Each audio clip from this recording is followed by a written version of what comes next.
Hi, Amanda. Hello. Amanda, hi. So people will come, we're just getting started. Oh, Aisha.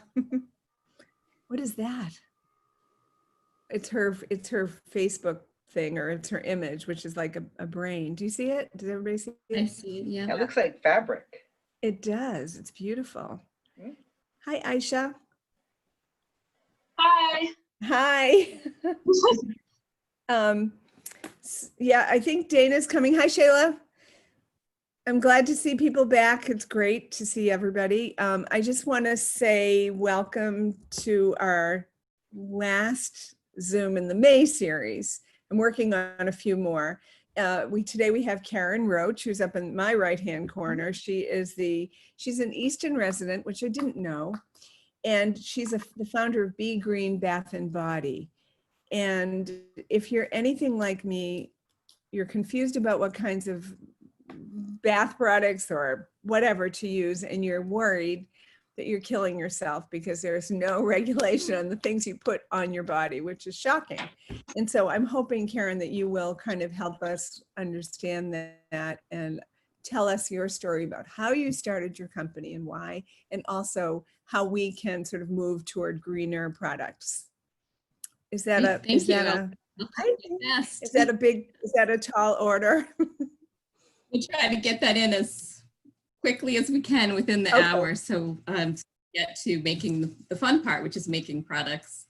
So I started Be Green Bath and Body back in I think it was 2009, and interestingly, I had gone to a seminar at the Children's Museum in Easton back in maybe 2008, and it was about what is in your skincare products. Do you know what's in it?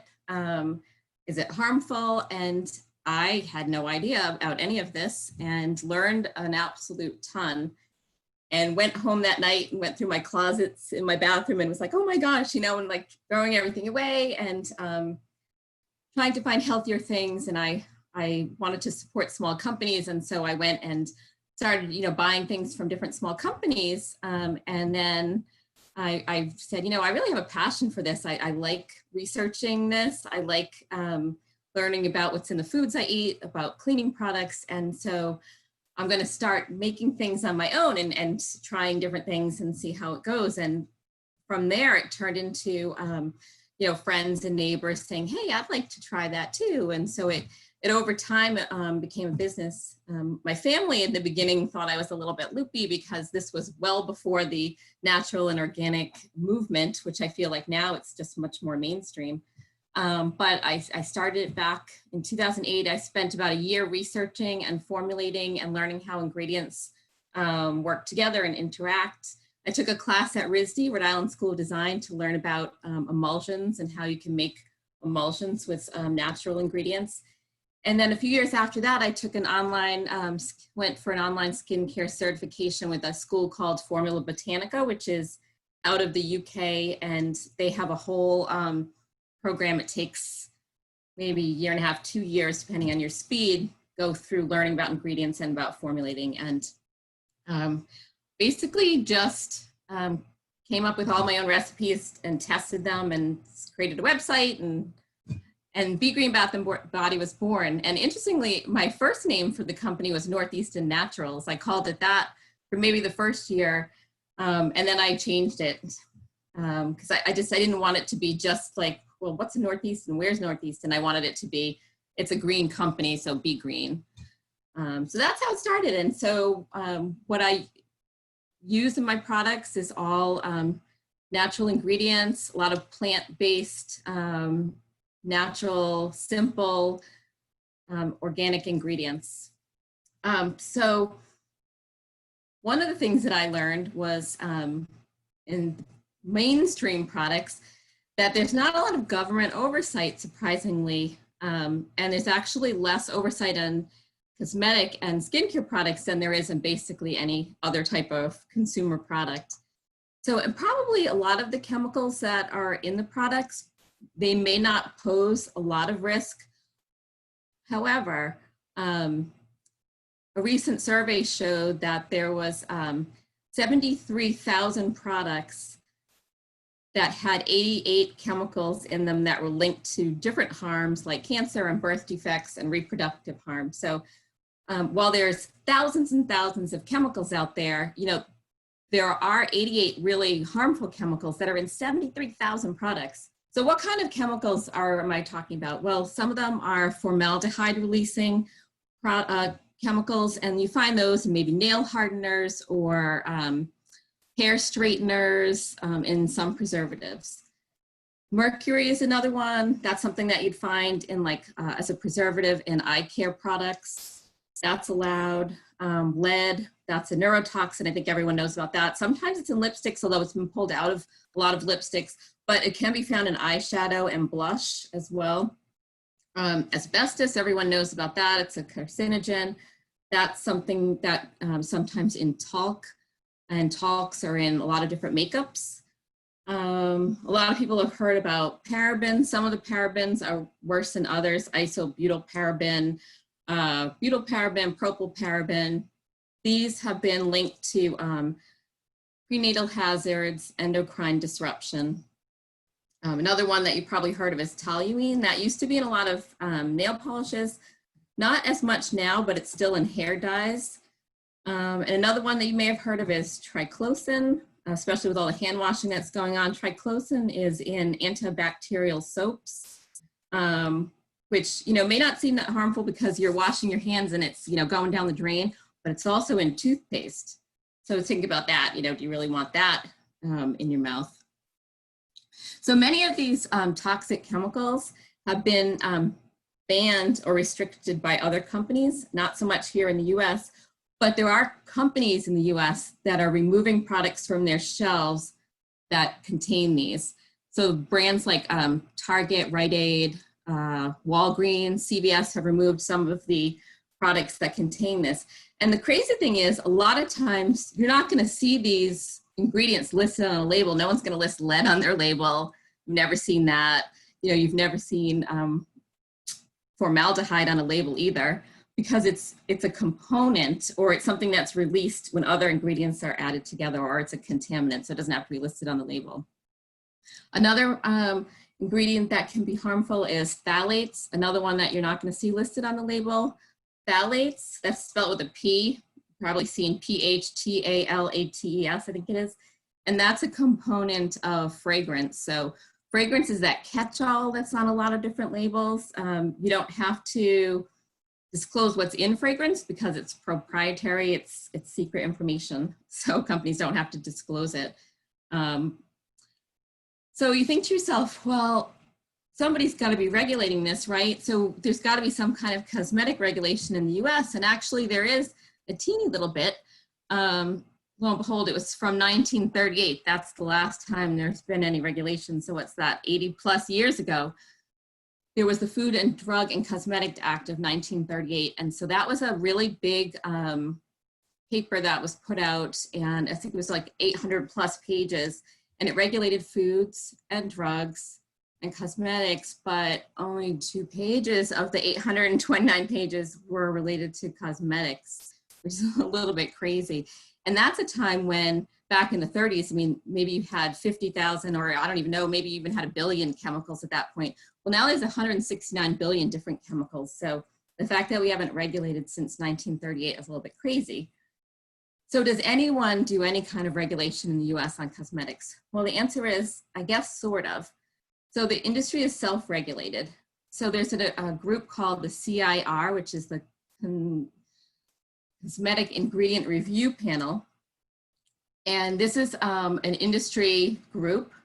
So the big companies in cosmetics, they have this group where they get together and they do look at some of the chemicals. So the FDA estimates that there's about 12,500 chemicals in personal care products and cosmetics. And so out of those 12,500, the CIR has looked at about 20%. So, and when they look at the 20%, they're looking at them individually. So just sodium lauryl sulfate, not sodium lauryl sulfate with the other 10 ingredients it's with in shampoo. So, you know, you can really take it with a grain of salt, because as we all know in chemistry, you add different compounds together and you have different reactions. And sometimes you end up with a totally different product when chemicals are added together. So what did the CIR come up with? Well, they actually said that there's 9 chemicals that are unsafe for use in cosmetics. So 9, okay. Well, how many chemicals do you use on your skin every day? It's estimated that women use about 12 products a day, maybe between makeup and personal care products. That's about 168 chemicals. Men use less, maybe 6 products, maybe 85 chemicals. But these are all things that are being absorbed into your bloodstream. So it would be nice if we knew the actual safety of all of these different things when we apply them to our skin. So, like I said, the FDA really doesn't have any authority over cosmetics companies. So the FDA does not require personal care companies to register with them. We don't have to give them ingredient statements. We don't have to adopt good manufacturing processes. We don't have to report adverse events. We don't have to provide access to safety records. And the FDA can't issue a recall of any products, even if they cause death. They have no authority whatsoever to do that for personal care products. But they can do it for food, and they can do it for drugs. So it's sort of interesting because you have this act from 1938, which is Food, Drug, and Cosmetics, but they left cosmetics completely off of, having any authority over it, which is a little bit crazy. So has the FDA banned any chemicals from cosmetics? Yes, they have. They banned 9. Remember that number I just mentioned? The CIR group said 9 were unsafe. So those 9 are not in cosmetics, which I guess is a very good thing. But did you know that there's 40 plus nations in the world that have banned or restricted 1,400 chemicals? So yes, we have 9, and we have the rest of the world, not the whole world, but 1,400. So you're talking like the EU countries, you're talking Japan, Australia, Canada, and even some in China that are banned there, but not here. And it's interesting because companies that sell all over the world, some of the bigger companies, will have a different formulation for the US because they can put anything they want in it, and one that meets the standards in the other countries because they can't put all the chemicals in it. So of course, a lot of the chemicals that they're putting in our products here in the US, they're really cheap and expensive, and they can't use some of those in the other countries. So they actually have 2 different formulas based on where the product's being sold. So there has been a movement in the last, probably 10 years where a lot of consumers are pushing back against this.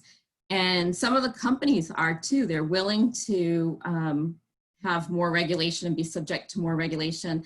And a bill has been in the works for many, many years, hasn't gotten anywhere, which is not entirely surprising given the intense lobbying that we have set up in this country. So hopefully at some point, I definitely support more regulation, and I know a lot of the small companies do, and even some of the bigger companies support it. So what's in our products? What do we use? So like I said before, we use a lot of plant-based oils, a lot of cold-pressed organic oils. I use organic butters like shea butter and coconut oil. These are all safe ingredients. I use beeswax and honey. So if you're vegan, there's a few products that I make that you wouldn't want to be using if you're vegan. The lotions, creams, balms, I'll use beeswax to solidify them. We use organic soaps, aloe vera, glycerin. So these are all ingredients that you've heard of, I'm assuming, and not ones with super long names that you have no idea what they are or where they come from or how they're made.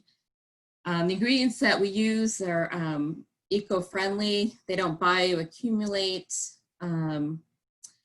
Even our preservatives are more natural. We do have to use preservatives for products that contain water because you wouldn't want the customer to get sick or have a reaction because there was no preservatives in it. So things like lotions and creams, things that have water, do have a preservative. And we use something called lucidal, that's the trade name of it. It's a radish root ferment filtrate. It's not as strong as a paraben, obviously. So what we do is a lot of times we'll use packaging that you can't stick your fingers in. For instance, when we make creams, we have an airless pump container. It can't be opened, so you can't introduce any bacteria into it. And the lotions are in a squeeze bottle with a disc cap. So again, it's a small opening, so you really can't stick your fingers in there to introduce bacteria in. So back many years ago when I first started the business, I found a group called, I got hooked up with a group called the Campaign for Safe Cosmetics. And at the time I signed the Compact for Safe Cosmetics. That group is no longer functioning, but they worked with the Environmental Working Group. And you may all be familiar with the Environmental Working Group, EWG. If you're not, it's a great website to go on, ewg.org. But back in 2004, the EWG launched a database called the Skin Deep Database. And what that was they rated ingredients and products for safety. So now they probably have, I think they have about 70,000 products and maybe 9,000 different ingredients that they rate for safety. And the way they do this is it's based on past studies that have been done on the different ingredients. And then they rate them saying 1 is the safest and 10 is the most harmful. So all of our Be Green products are listed out there. And that's how a lot of people find us. They're all rated either 1 or a 2 for safety, which is among the most safe. Is the Skin Deep database perfect? No, I mean, it's not perfect. If you go on there and you look at, you might after this take one of your conventional products and go on there and look it up, and it might say, some ingredient you've never heard of is rated a 1, even though it's got, a really long chemical name and it's definitely contrived in a lab. But the reason it might be rated a 1 is because it's never been researched and there's no data on it. So it'll say data gaps on this ingredient or on this product. So it might have a lower rating, but that's because it's not researched. So it's not a perfect system. I use it. I think it's the best, accumulation of data out there, but it's just keep that in mind if you go and look at it. It's not perfect. A lot of people use that database at this time of year looking up sunscreens. They just actually released their sunscreen guide the other day. So if you want to take a look at what the safest sunscreens are according to ingredients, definitely take a look at that. So another thing that EWG did I think about 3 or 4 years ago, is they created another program, an even stricter program called Ewg Verified. So we joined that program a little over 3 years ago. And what the EWG program is, it's basically that we meet their strictest terms as far as transparency, ingredient use. So we avoid all the ingredients, those 1,400 that were banned in other countries, we avoid all of those. Our labels have all of the ingredients listed, which companies don't have to do. You don't have to list them all. We use adequate preservatives. We have good manufacturing processes where everything is batched. There's lot numbers on everything, batches on everything. If you came back to me, I see Diane's here. If you came back to me and flipped over a bottle and you see a number on the bottom and you told me that number, I could tell you what day I bought what ingredient from which company at what time. So everything is completely transparent and easy to trace back. So that's basically Be Green. That's cosmetics unregulated. This is what we do. What kind of products do we make? We make, like I said, lotions, creams, balms, facial cleansers. Deodorants are really big one, a big seller. Hand soaps are a huge seller now with everything going on with COVID. And we do powder, some dry shampoo. So today we're going to make, here comes the more fun part now that the speaking part's done. We're going to make 2 facial products. So we're going to make, the first thing we're going to make is a facial cleanser and exfoliant. So let me just pull up some things over here. So I hope that you all had a chance to look at the ingredient lists. So don't worry if you don't have everything. You can omit certain things if you don't have it. I certainly, wouldn't worry about it if you don't have the clay. I know that's a little bit harder to find, but some of the things you may have. And so it's kind of fun, experimenting, trying out different things. So let me just grab my recipe here. All right, so I have, I'm gonna mix it in a glass mixing bowl. And the first thing we're gonna use is a 1/2 cup of oatmeal. So I have, this is what I use. It's the Bob's Red Mill old-fashioned oats. And if you have a coffee grinder, you can just, oh, here we go. You can just grind it up in your coffee grinder. Then you can do a small amount. I guess you could do this maybe in a food processor, but you'd have to add a lot more. So we have that. You can also buy it already ground up. So this is just oat flour. It's already been ground. If you prefer that, you may have this on hand already. That. So I have an opened oat flour already. So I'm just going to take a 1/2 cup and just put it in my glass mixing. Like that. So now, why would you add oatmeal? So oatmeal is has some saponins that act as a natural cleanser, and they have a component in them called avinosins. Avinosins are antifungals, and Aveeno, you probably like get the connection there, like the brand Aveeno that uses a lot of oatmeal in their products. That's where the name comes from. But oatmeal is a really good to soothe irritation and redness. It's very emollient, so that's why I like to use that on the face. Okay, the next ingredient we're going to use is rice flour. So I'm going to use a 1/4 cup of rice flour. So probably not everyone has this, but I actually buy rice flour by the 25-pound bag because I use that in a lot of products. If you don't have rice flour, no worries.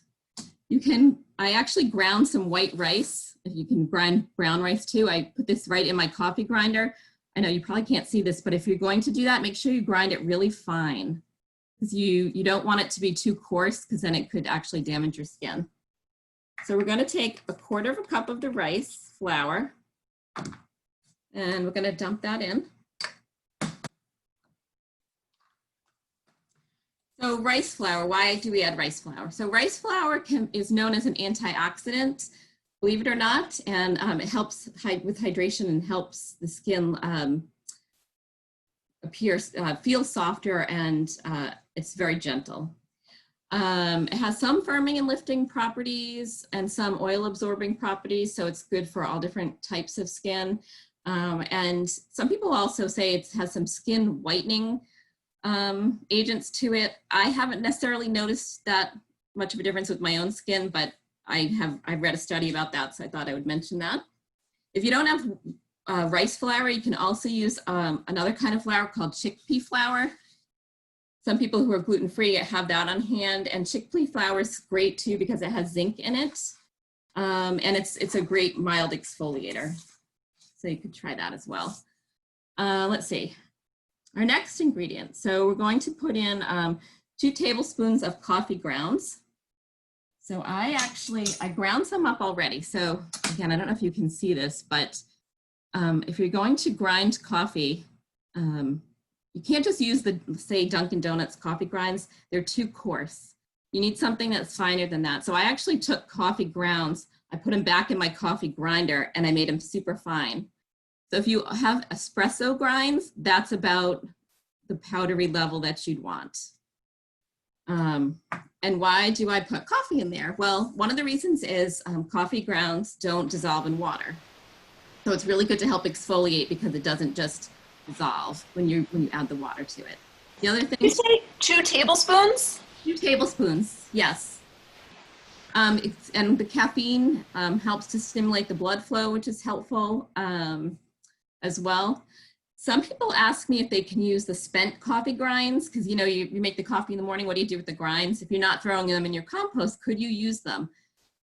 You could use them for a body scrub, definitely. You would, like I said, you wouldn't want to use them on the face, but if you want, definitely you can make a body scrub. I would say add 2 tablespoons of your spent coffee grinds with maybe 1/2 cup of sugar and 1/4 cup of oil, mix that all together, and then put that in a tub in your shower, and that's your body scrub.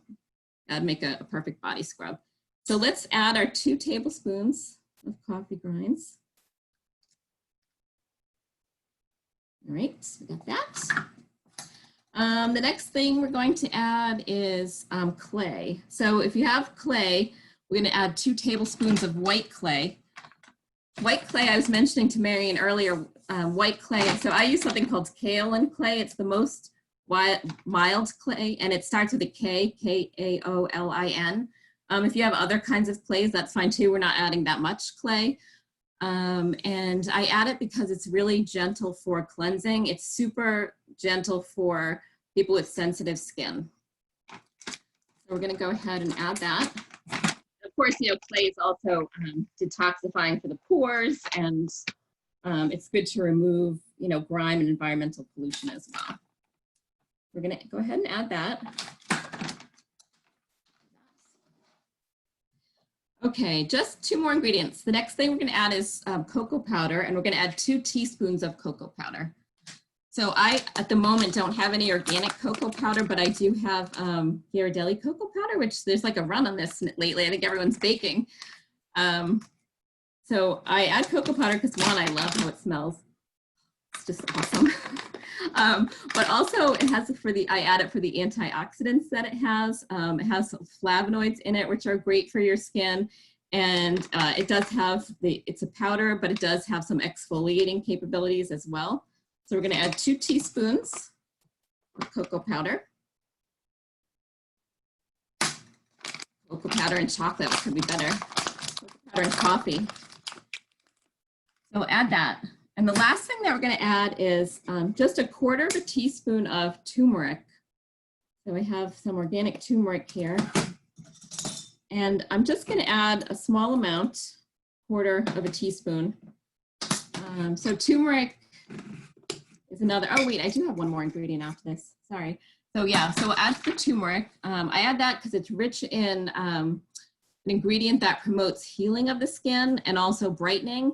However, before I've made different scrubs and added too much turmeric, and instead of being brighter skin, I was yellow skin. It was kind of stained, so you do have, that's why I just add a little bit. But it's really good. It has a lot of antibacterial qualities as well. So if you have problems with blemishes or acne, it's really, really helpful. And the one ingredient I forgot to add is flaxseed. So I have flaxseed meal. It's already ground. If you don't have the ground one, again, you can put it in your coffee grinder and grind it. This is already a fine powder. And I am going to add 1 tablespoon of the flaxseed. So why do I add the flaxseed? So I add it because it's rich in the omega-3 fatty acids, and it's helpful for toning and tightening skin and plumping the skin, and it has some good hydration qualities. So I'm going to add 1 tablespoon of that.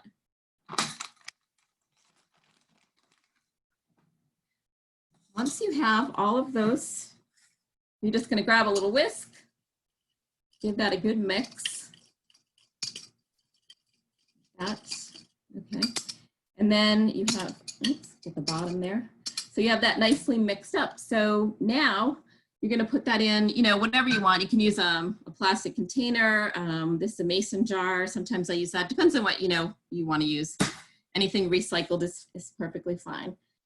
So I would say this is something that you could use a couple of times a week, maybe 3 times a week. If you have really dry skin, maybe you're only going to need to do it once a week. But it really does exfoliate your skin really well, but gently at the same time. And it will help with applying the oils and the moisturizers to your skin. If you get rid of the dead skin cells on your face, your lotions and creams are going to be able to absorb more quickly. So how do you use this? So here's what I do. I have these little stainless steel bowls, and I would take maybe, you really don't need much. Maybe you take 1 teaspoon of your dry and add it to your bowl. And then you're going to add, I would say maybe 1/2 teaspoon of water to it. If you have dry skin and you want to add yogurt or you want to add oil instead, that's fine. I don't have those things handy in my bathroom ever, and I'm too lazy to run and get them, so I always just use water. I'm going to add a little water, and then I'm going to mix it up. And that smells nice. So now you have this scrub. I don't know, maybe you can see it. It's sort of a pasty. And then you're just going to take that and you'll apply it right to your face. You'll rub it in like so. Feel free to let it sit on your skin if you want to for a few minutes, because it does have the clay in it, and the clay will draw whatever it's in your pores, will draw it out. After that, you're just going to rinse it off gently with warm water, and then just use a towel to absorb. Let me just get that off. But you'll find you can use it on your hands too. It does feel nice on your hands, and then you put some hand cream on, and it's like you just went to the spa. You can use it on your feet too. It's definitely multitasker. So that is the scrub. Does anyone have any questions about the scrub or about any of the ingredients? It's pretty straightforward, you know. You can leave out whatever you want if you don't happen to have it. What was the, how many teaspoons of the turmeric or Just a quarter of a teaspoon. quarter teaspoon? Okay. Yeah. Karen, does it last? I mean, can you store it somewhere and put it on when you want? Yeah, sure. So, right. So what you're doing is you're storing the dry. Oh, okay. Okay, once you add the water to it, you want to use up whatever you've made. So that's why I say just make a very small batch. A teaspoon's plenty for your face. But the powdered mixture will last for probably 24 months. I'm trying to think what would go bad in there first. Maybe the flaxseed would be the first thing that might smell a little rancid, but it lasts a good long time, so you probably use it up. Especially then if you were like, oh no, I've had this for 6 months already, then just use it as a body scrub and use it up. So now you have this really great, nice, smooth skin on your face after you've exfoliated. So now let's go make a facial oil, and then we'll moisturize that nice, soft skin. Can I just ask you real quick? So can you do that and then moisturize it with what you're making now? So you Yes. do Yes. Okay. Okay. Yep. Thank you. Yep. I'll You put on. So different times of year, I like to use different moisturizers. So in the wintertime, my skin's drier, so I'll use a facial oil and then a heavy cream over it. But in the summer, as it gets more humid, I'll use one or the other. I tend to just use the oil because I feel like the creams are a little heavy when it's more humid out. So I have a new glass container to put the oil in, or actually I might use a smaller one. Let's see. Oh yeah, I'll use a little 8-ounce cup. So we're just going to make a really small amount of facial oil. It really does last a long time because you only need a few drops. Let me just move this stuff aside. So the thing when you're making a facial oil is there's a couple different things you have to consider. One, you have to consider your skin type. Do you have dry skin? Do you have normal skin? Do you have oily skin? Do you have sensitive skin? And then after that, you have to consider the different oils that are out there. They absorb at different rates. So you have oils that absorb really quickly. You have oils that are sort of medium absorption, which is most of the oils. And then you have some that take a long time to absorb. So some that are really fast absorbing would be things like evening primrose oil, rosehip oil, rice bran oil, grapeseed oil's pretty fast. Hemp oil is another one that's really fast. And which ones are really slow? So, well, castor oil is super slow, but that'd be too sticky to use on your face, so you're not going to use that. Olive oil's a slow absorbing oil, and avocado oil, I would say, would be another one that's slowish absorbing. The rest of them pretty much fall in the middle. I mean, yes, there's like tons and tons of other oils out there. There's too many to mention. There's other ones that are fast absorbing, other ones that are slow, but they're not as mainstream oil. I mean, you can't run into the grocery store and pick up, you know, blueberry seed oil and watermelon seed oil. There are a lot of specialty ones out there. So I'm just gonna go with ones that you probably have in your kitchen or that you can just get when you go to Shaw's, or you can buy from Vitacost. If you're not familiar with Vitacost.com, that's a great place to get smaller bottles of organic oils. They have decent prices. Another place I like is Mountain Rose Herbs. That one's out in Oregon. That first class, really high quality ingredients. They're a little more expensive. They only sell organic and their shipping's a little high. So Vitacost, if you can find it, is probably a better bet. Okay, so I think because my skin is a little drier, we'll go ahead and I'm gonna select oils for dry skin, but I'll talk about different oils. So when you're making the facial oil, you're going to want to put about 50% of it will be a faster absorbing or fast to medium absorbing oil. So if we're going to make 2 ounces of facial oil today, we'll do 1 ounce of a fast or fast to medium oil. So for my skin, because it's dry, one of the oils that I like to use, although this oil is good for all different skin types, is Rosehip oil. It has this beautiful orangey color. So I will take 1 ounce of this, and I'll tell you a little bit about Rosehip oil in a second. So this oil, if you do look to buy this oil is expensive. A gallon of organic rosehip oil runs about $275 for this. It's pricey, but it's a wonder oil, and you can really buy yourself like a 4 ounce or an 8 ounce one, and you'd be very happy, and it will last you a very long time. So why do I like rosehip oil? Besides the fact that it absorbs really quickly, it has a very high vitamin A content in it. And vitamin A is great for helping restore the elastin and promoting collagen growth. It helps with the breakdown of skin tissue, and it helps reduce dark spots. And I really feel like this one lives up to its billing. It also penetrates very deeply into the skin layer. Some oils, the heavier ones, may sit on top a little bit more, but this really does penetrate. It has a very high vitamin E and vitamin C content. So it shields your cells against oxidation, which could help delay the onset of aging.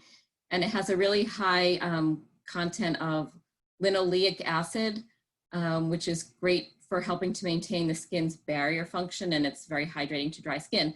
If you have sensitive skin, this is also a very good oil to use.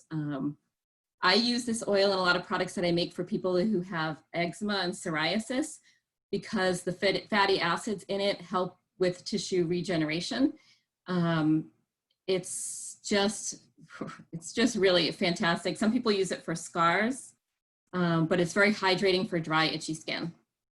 So that's the one I'm going to use for my fast absorbing. But another good one is Evening Primrose oil.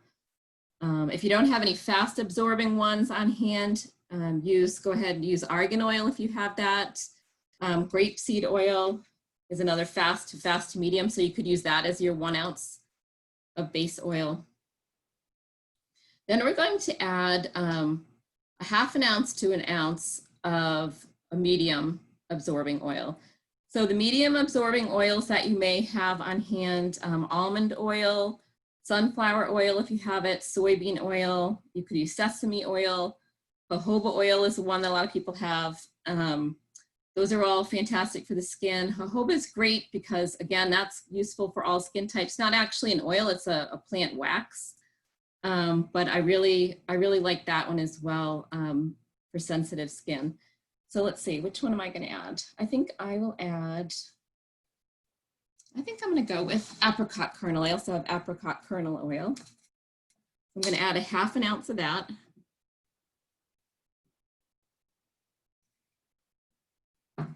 That's that. And then because I have drier skin, I'm going to add a 1/2 ounce of a slower absorbing oil. Like I said, avocado and olive. Most people have olive oil on hand, so feel free to add that one. I have olive and I have avocado, so I'm going to go ahead and add a 1/2 ounce of avocado. It's nice to get a good mix of, say 2 to 3 different oils that have different properties. So some oils have more vitamin E in them, some have more vitamin C, some have more vitamin A. All of them are going to have essential fatty acids. I do recommend using the organic oils over just the conventional ones, because the organic ones have not been processed at high temperatures, so they retain their vitamins, whereas the conventional ones, the vitamins may have been blasted out of it. It's hard to say. But at least for the organic, we know we have some standards. So we're just going to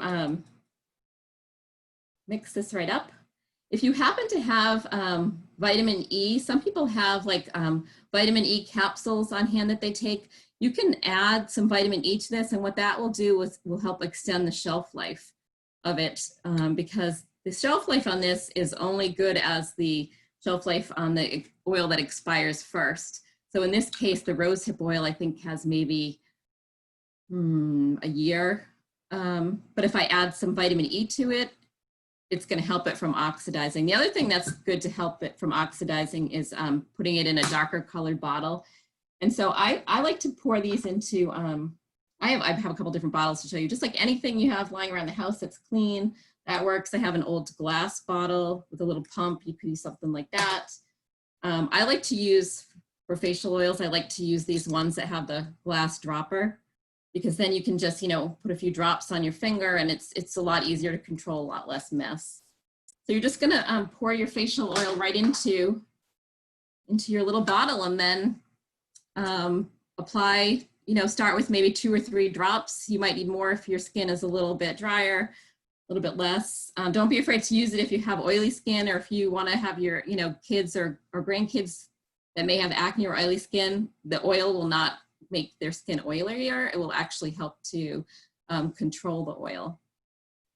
So that's the facial oil. Feel free to play around with that. You can go on Google and check out the properties of different oils, but you probably don't need to buy anything. You can probably just, you know, try what you have in your kitchen and see how it goes.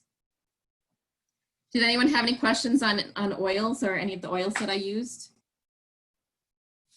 I had a quick question. So you just rub it in and it absorbs? You don't have to wipe it off, or? No, nope. So I'll just put I just put a little drop on my finger. And then, and it doesn't look oily?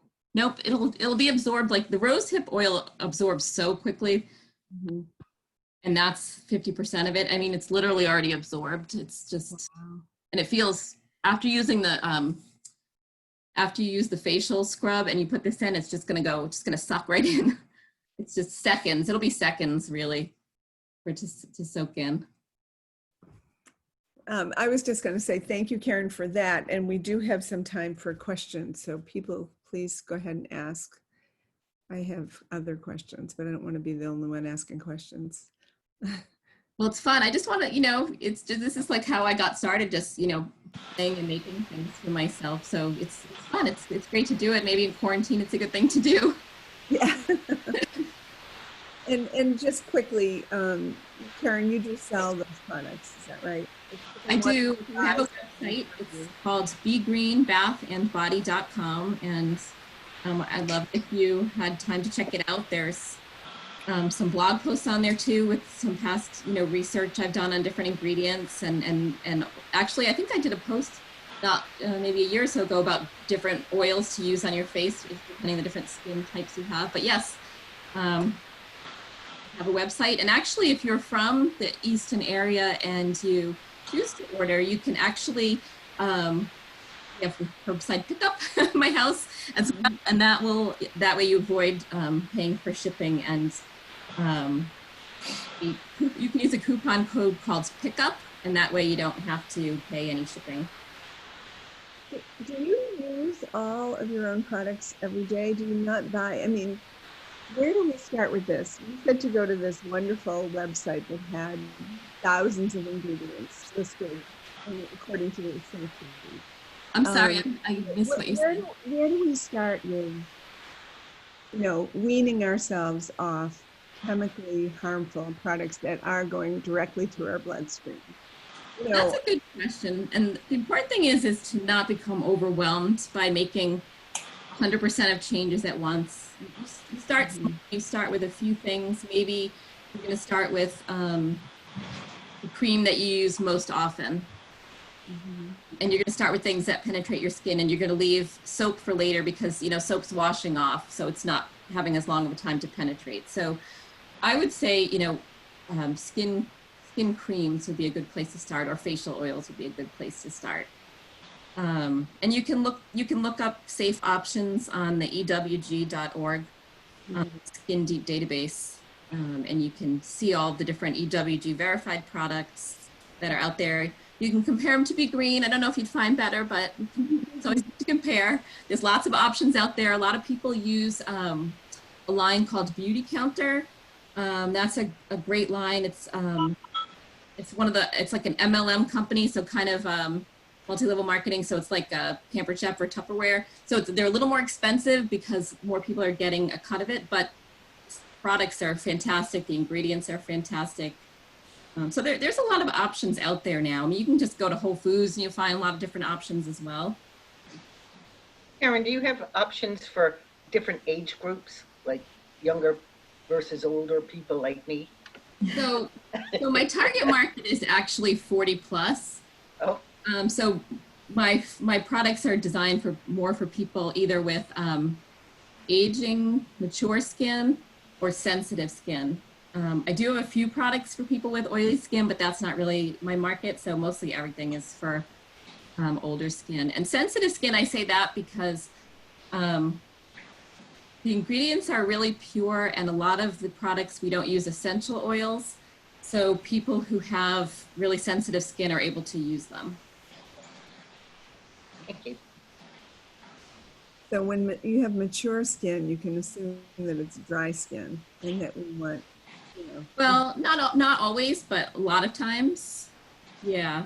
What about lotion for your body aside from your face? Like, you know, God knows what I put on myself today after the shower. Yeah. So what do you make a product for that, or do you recommend one that is more harm? So I actually do make a body lotion. I have it in unscented citrus and lavender. The unscented's probably the most popular because I think a lot of my customers do have sensitive skin.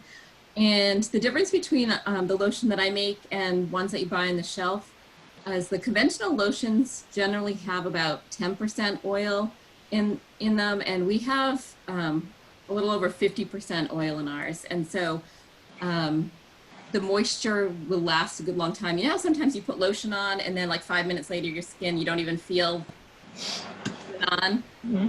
So ours lasts a lot longer than that. So you'd actually use a lot less, number one. Number two, after you put it on, you're going to wait maybe 20, 30 seconds to get dressed because it's going to take a few seconds to absorb. But even like a couple hours later, you'll come back and you'll say, oh, my legs still feel moisturized. In the summer after sun exposure too. Go ahead. I have another question, but does anybody else want to say anything? I had a quick question for everybody. I took a picture to post on the library Facebook page, but if there's anybody who prefers not to be in there, just like give me a quick thumbs down and I won't do it. Just no. Okay.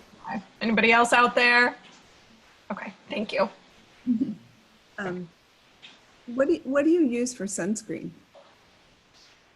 So sunscreen's a tough one, you know. Anyone who's got well, my kids are older now, but it was always like a struggle because no one wants to use anything that's white. I use this brand that's called Kinesis. It's actually a Canadian company. It's not a perfect sunscreen. It's not rated a 1 or 2. It might be a 4 on the EWG database. I do like it. The family likes it. I know a lot of people who use the Beauty Counter one and like it. I've used the Blue Lizard brand in the past and like that one too, although it takes a little bit longer to rub that one in.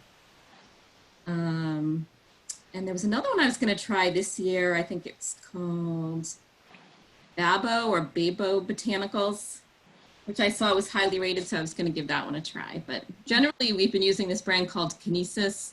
Starts with a K. I think it's Kinesys. It's a spray sunscreen. So the family, they like the spray and go type thing. They all have really fair skin, and they haven't gotten burned. So that's what we use. The stuff that you made, I've used your sunscreen before and it was fabulous. Oh, thank you. Wonderful. You know, I don't make it because it's so highly, I don't sell it anymore. It's so highly regulated and I'm not comfortable making it for other people if they got burned, but I'm glad you liked it. Yeah, and the other issue with sunscreen, of course, is, you know, people put it on in such quantities and there are so many of us that it's actually harming the marine environment. So that's another big issue for people. It really is. And I mean, you definitely, when you're buying a sunscreen, if you're going in the ocean, you want to look at and make sure it's more of a mineral-based sunscreen, and it's got something maybe like zinc oxide in it, which is not harmful to reefs. So it'll be one of the ingredients to look for. Yeah, that's another thing.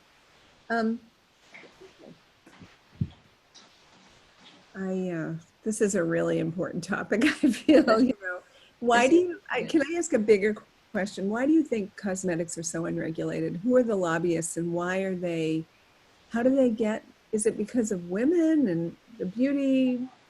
No, I don't necessarily think it's because of women. I think these big companies, you know, I don't want to call anyone out, but just, you know, companies like the Revlons of the world and Procter and Gamble's, and they have deep pockets and they want to make these products inexpensively for the US market. And they, you know, the legal system we have in the US is very different than other places in the world. In the US, you can't just, you know, pull a product down. You've got to go to court. You've got to wait till somebody or 10 people die to get anything changed. Whereas in other countries, like in the EU countries, if you've done, you know, if someone's done a lab test, some research, and this is found that something is harmful, it's going to be pulled. They don't have to go to court. They don't have to wait for 10 people to die. So it's a very different legal system, and I think that's what contributes to our problem here. And oh, do you recommend toothpaste? Just, you mentioned toothpaste, and I know we all have horrifying toothpaste out there. What's the one that I have? It starts with like an X. This one, I can't remember the name of it. I buy it off of Vitacost. It's a baking soda based toothpaste. So sorry, I can't recall the name of it off the top of my head, but if you do go to vitacost.com, because it's not, I haven't seen it sold in stores. But you know, generally just if you look at the ingredients on your toothpaste list, I would make sure there's no triclosan in it. And I don't like to put things like sodium lauryl sulfate, SLS, in my mouth either. That's a chemical that I don't really have in any of my products or anything that I use. It's in a lot of shampoos as well, but it's in toothpaste to make it foam nicely. So but I read you don't really need foam for toothpaste. That's just an artifice because. Yeah, right. It's just something that we were marketed at some point, probably, you know, 50, 70 years ago, and it just stuck, and it's another inexpensive ingredient. So that's probably why it's in there. Well, I hope we all spread the word about, I mean, we all should know this by now, but I think it's so hard to resist the marketing ploys that we're sold. You know, it is. And you know what, the marketing, they all convince us that we need, you know, a cream for our face, a cream for our neck, a cream for under the eyes. You know, we need 20 different products. You really don't. You could get by with, you know, one cream. You can use it under your eyes. It's totally fine. You can use, you know, one lotion and you can use it on your feet and your hands. And, you know, you don't need as much. You really don't need to spend $100 on an eye cream when you can use your normal cream. And it's, you know, we're all going to age. You know? There's it, Rob. Yes, that's a little bit, but you know, it's, you know, let's just age gracefully and not worry about, you know, if we have 2 wrinkles or 10 wrinkles. That is a really good message. Yeah. That's a hard one. A little extra gray hair because of quarantine. Yeah, right. I have no dye in my hair. I want everybody to know. My mother for years used, you know, Clairol black. And I remember her under the sink and the horrific stench of it in the kitchen. And she's like, you know, she had to have somebody help her put it through. And, you know, I don't think I could. I couldn't do that, but it's a choice. It's an individual choice for people. I wish, you know, I see some of these women that walking around and they have this beautiful gray or beautiful white hair. And I'm so jealous because mine is not that. It's just maybe because it's not fully white or gray yet, but I would love to have that beautiful white or I gray. think we need a different Zoom Yes. session for that. I think we need to get all the Yes. gray ladies together and Yes. see, you know. Anyway, Definitely. Karen, wait till you're about 60, 62, and then let yourself go gray and Oh. see what it looks like. Oh, Because that was the determining factor for me. okay. Yours is beautiful. It's all Thank you. human. That's it. That's natural. Yeah, that's great. I wish we, didn't feel that the need to do that. And I'm glad you don't, because it's so much healthier for you as well. Yes, yeah, especially during the quarantine, we're all set. exactly. Now we just would need haircuts. Well, thank you, Karen. Thank you so much for Thank joining you. us today. And I hope you all got the information for Karen, bgreenbathandbody.com. Oh, and if anyone ever wants to email me, fine, with any questions, if you think of something later, that's fine too. It's Karen@bgreenbathandbody.com.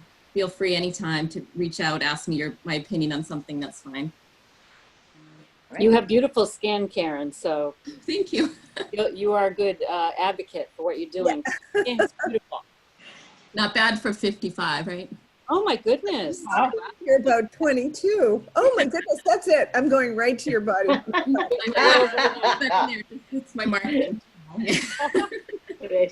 I had one last question. You work from home. This is all from home? Yes. Okay.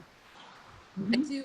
I a couple of years ago just finished my basement into a lab, so I have a manufacturing area and a shipping area, and Oh. I have everything down here now. And I actually always have my sister working with me, except not during quarantine because she lives in Rhode Island. So we're big enough now to have 2 people doing this full time. So I really miss her because it's been super busy. People have been buying a lot in the last couple months, and I can't wait till she can come back.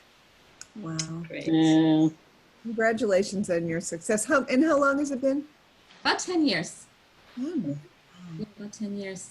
In the last 3 years, 3 to 4 years is when it's really exploded and become a full-time job. It's really, I couldn't be more grateful or thankful for opportunity to, be able to work from home and to do something that I love so much, something that I'm passionate about. It's such a blessing, really. In my previous life, I was an accountant, and I that's great. don't trade that either because that helped me build the business, that back the business. But I've always been creative, and being an auditor is not necessarily creative, so I enjoy this a lot more.